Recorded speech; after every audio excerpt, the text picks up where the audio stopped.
here's an example of what it's going to look like.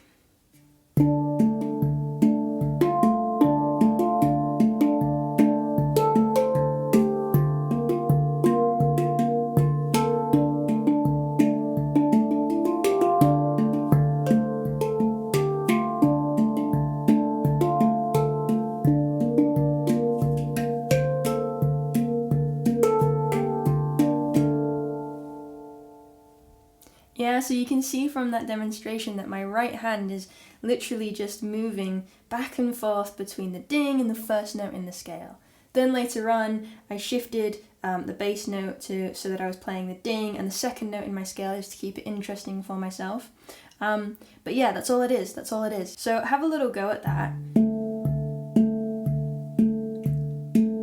And what you want to be able to do is eventually get to the point where you can swap out any hand and it doesn't sound any different, right? So you want both of your hands to be equally strong in this, so that as you continue to play these, you can start to explore melodies on the other side of the handpan when you get fed up of always using one hand on the one side, right? So keep just practicing switching between the right and the left.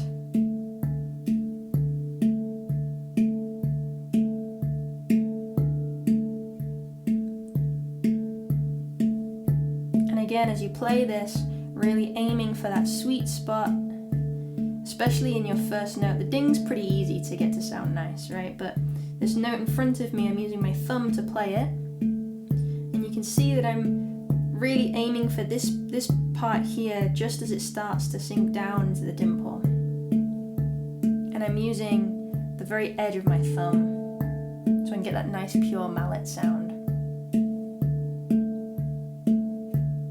You want to be able to switch between the two without any sound difference. And that's how you know that you're going to be able to get a really nice flow with it later down the line. Cool, so keep practicing that. It's a really good habit to get into whenever you pick up your handpan. But we're going to continue now because otherwise we'll be here for hours.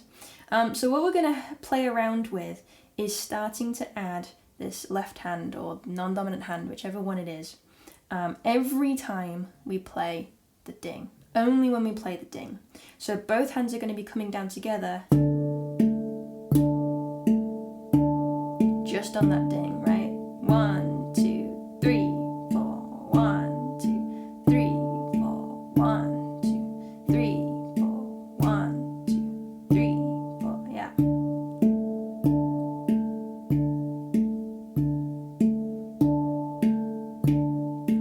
Once you start to get comfortable with it, then you can move each time. So change which note you play.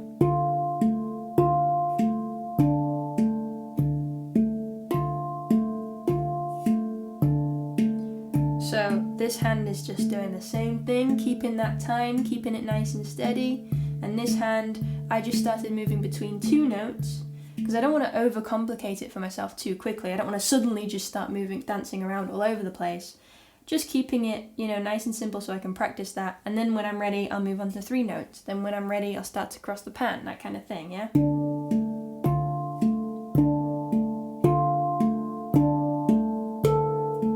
Just slowly starting to explore what other harmonies I can find.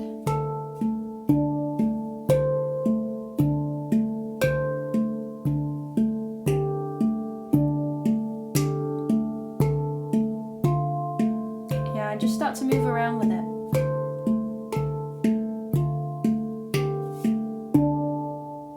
Awesome.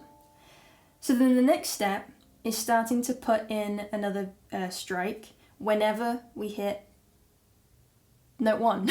I had to think about that then. Yeah, so we're always playing both hands together all the time. Right? To start with, obviously, keep it to one note. Let's slow it down a little bit as well. Getting excited.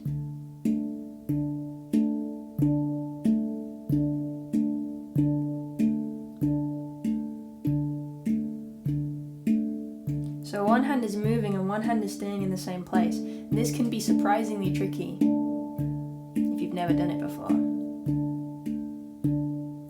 then the next thing to practice is being able to move one hand in one direction while the other hand is moving in another direction.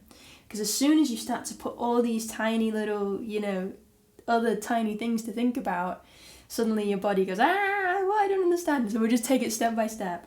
And I want to see if we can play both hands together here, then this hand moves down to your first note, and this hand moves up to the next note on this side.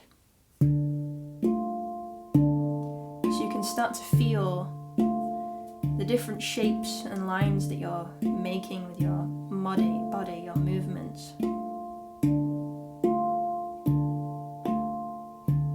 Alright, and you want to, again, just practice this over and over and over and over.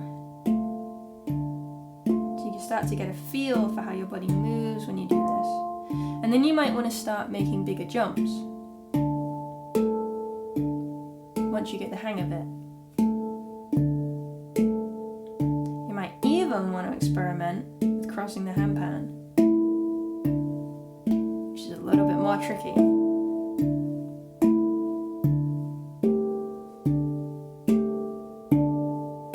And again, this practice is so worth doing regularly, so you can really let your body feel all these different variations of movement, because once your body's done them over and over again, then you can put them in any context and it will start to come naturally. That's the goal. Okay, so we've experimented with playing both hands together. Now let's experiment with putting the left hand in between your autopilot strikes. But what we want to avoid is this. Filling in every gap, because we've done that before. Whenever we practice any of the grooves that we've done in previous Build a Beat videos, it's all been right, left, right, left, right, left, right, left, right. So we want to avoid this because this is an emotion that we already know. If we're doing it intentionally further down the line, when you're intentionally creating melodies you like the sound of, great. But for this practice, we want to explore and experiment with space. So the goal with this one, if I'm playing 1, 2, 3, 4, 1, 2, maybe we can put the other hand just on the one and every time it comes round. So that would be 1 and 2, 3, 4, 1 and 2, 3, 4, 1 and 2, 3, 4, 1 and 2, 3, 4.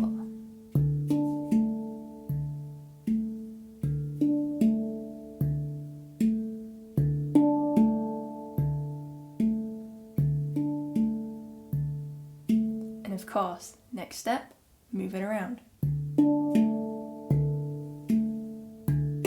And you've got plenty of time to choose where you're going to go.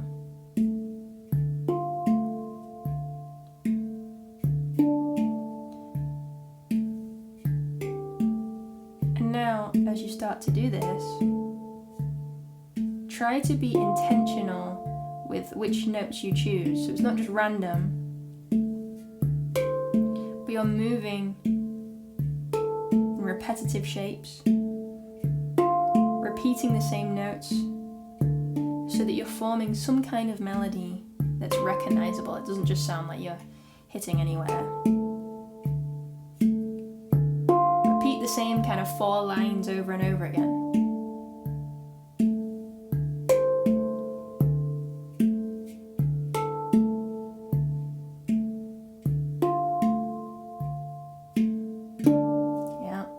Then the next step is to start to add other ands in random places, so it's not the same every single time. Then it starts to get a little bit more interesting rhythmically. So if I count along as I play this, 1 and 2 and 3 and 4 and 1 and 2 and 3 and 4 and 1. I've put an extra 1 at the end there. And 4 and 1 and 2 and 3 and 4 and 1 and 2 and 3 and 4 and 1 and 2 and 3 and 4 and 1 and 2 and 3 and 4 and 1 and 2 3 and 4 and yeah. This is what makes it a little bit more funky. Once you've got those ands in there with the other hand, it starts to sound really interesting then. So again, spend some time, pause this video, spend some time exploring that a little bit, then we move on to the next step. So the next step is combining those two ideas, playing both hands at the same time, playing both hands one after the other. And you start to combine them in lots of different ways, lots of different variations. So you're not just playing every single beat, but you are leaving purposeful spaces in between as well, because it's the space between the strikes that make music interesting. Not that gets boring after a while, you know? So it's the spaces that make it funky, that make it interesting, that make it fun. And so that's what we really want to lean into when we start to explore this. So what I mean by combining the two is sometimes playing both hands together and sometimes playing one after the other. So with your non-dominant hand that's moving around, sometimes it lands on the number and sometimes it lands on the and. And again, I'll just demonstrate that for you. I showed you this exact thing at the beginning of the video, so you might already have an idea. But now you know what I'm talking about. Let's have a look at what that looks like. 1 and 2 and 3 and 4 and 1 and 2 and 3 and 4 and 1 and 2 and 3 4 and 1 and 2 and 3 and 4 and 1 and 2 and 3 and 4 and 1 and 2 and 3 and 4 and 1 and 2 3 and 4 and 1 and 2 and 3 and 4 and 1 and 2 and 3 and 4 and 1 and 2 3 and 4 and 1 and 2 and 3 and 4 and 1 and 2 and 3 and 4 and 1. Yeah, so again, completely improvised. Some of it sounded rubbish, some of it sounded really nice. Keep doing that. Just practice that activity for, extended jams for like 5 minutes, 10 minutes at a time, and you'll start to find things that you really like the sound of. And when you find things that you really like the sound of, repeat them. And repeat them and repeat them and repeat them so that they get into your body, they get into your brain, and it's like, instilled in you. And then next time when you come back to the handpan, it'll flow more and more naturally each time. I guess the next thing then would be to start to change where your dominant hand is moving. So you're not always playing the same bass note.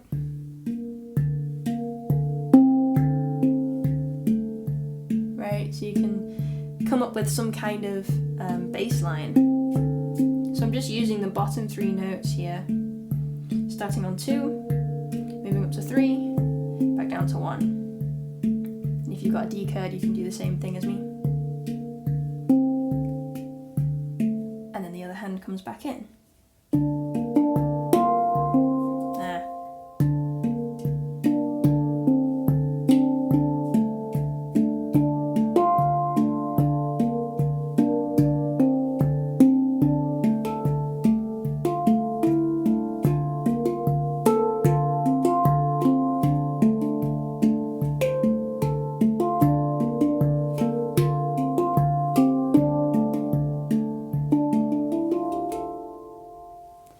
And then another fun thing is that at the end of maybe like a 4-bar phrase or whatever, you completely break out of that pattern and do a roll or do something different, some kind of little interesting tiny variation to again make it more interesting so that you can jam for hours and hours on end and it never gets boring. For instance,